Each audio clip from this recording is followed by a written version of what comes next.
উত্থান একাদশী পড়েছে 2রা নভেম্বর রবিবার দিন। অবশ্যই যদি আপনি আপনার বাড়ির আশেপাশে একটি গাছ দেখতে পান, অর্থাৎ ডমুর গাছ, সেই গাছের আঠা কিন্তু একটি কাঁচের পাত্রে সংগ্রহ করে নিয়ে আসবেন এবং এই আঠাটা দিয়ে আপনি আপনার মনের একটি ইচ্ছা বা দুঃখ যদি বা যেটা আপনার পূরণ হচ্ছে না, আপনি অনেকদিন ধরে চেষ্টা করছেন পাচ্ছেন না, এটা যদি আপনি এই আঠাটা দিয়ে একটি পরিষ্কার সাদা কাগজে লিখে ভগবান বিষ্ণুদেবের পায়ে এই দিন অর্পণ করতে পারেন, এই ইচ্ছা কিন্তু বা আপনার এই দুঃখটা কিন্তু খুব সহজেই কেটে যাবে।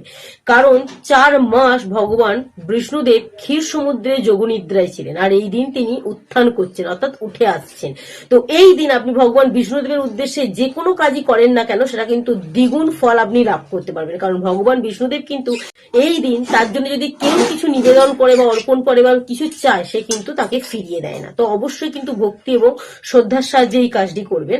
কারণ এই ডমুর গাছটা এতটাই শুভ বলে মনে করা হয়, ভগবান শ্রীবিষ্ণু যখন নরসিংহের রূপ নিয়েছিল, অবতার নিয়েছিল, তখন কিন্তু ভগবান শ্রীবিষ্ণুদেব এই ডমুর গাছের গোড়াতেই তার নোকটাকে ফেলে গিয়েছিল, অর্থাৎ মাটির মধ্যে কিন্তু নোকটা গেঁথে গিয়েছিল। যখন নরসিংহ অবতারে তার লীলা শেষ হয়, তখন যখন ওই নোকটি তিনি আনতে এসেছিলেন, তখন কিন্তু ডমুর গাছ তাকে বলেছিল, ভগবান আপনি কিন্তু আমার সাথে অন্যায় করলেন। তখন ভগবান ডমুর গাছকে বলেছিল ভগবান বিষ্ণুদেব যে তোমার সাথে আমি সব সময় থাকবো, তোমায় চিন্তা করতে হবে না।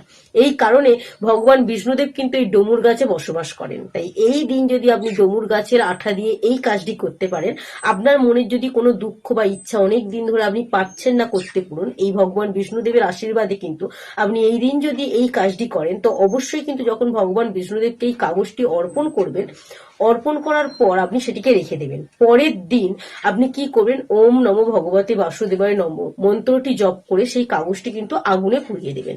আগুনে পুড়িয়ে দেওয়ার পর সেই কাগজ পোড়ানোর পর যে ছাইটা থাকবে, সেই ছাইটা আপনি বাড়িতে নিয়ে এসে আপনার বাড়ির যে কোনো গাছের গোড়ায়, টবের মধ্যে কোনো গাছ বসানো আছে সেই মাটির গোড়ায় কিন্তু, অর্থাৎ গাছের গোড়ায় কিন্তু মাটির নিচে ওই ছাইটি পুঁতে রেখে দেবেন। এতে কি হয়, আপনি যে ইচ্ছাটা ওই কাগজে লিখেছিলেন, সেই ইচ্ছাটা কিন্তু ভগবান বিষ্ণুদেব খুব সহজেই আপনার পূরণ করে দেবেন।